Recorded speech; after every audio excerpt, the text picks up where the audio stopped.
அண்ணன் என்ன விதப்படுகிறாளோ எந்த கொடி அவள் சென்றான புரியவில்லையே. என்னை பிரிதி அவள் எப்படி இருப்பாள்? யாரிடத்தில் சென்று என்ன வேதனைப்படுகின்றாளோ தம்பி. இந்த காலத்தில் நம்மால் முயன்று தேடி பார்ப்போம்.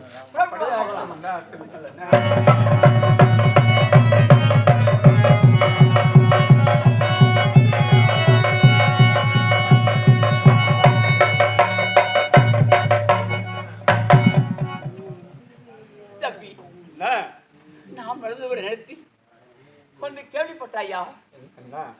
தன்னிலே ஆளக்கூடிய ராவணேஸ்வரன் தான் அன்னையை சிறையிருக்கின்றான். ஜாம்புவாதினால் அழைத்து வைத்துக் கொண்டும் அந்த பாய்விடத்தில் சென்று என்ன அவள் துன்பப்படுகின்ற தம்பி. என்ன தம்பியே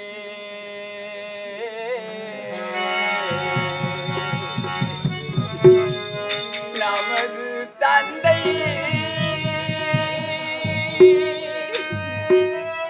இறந்த துயர் கருதுவாமா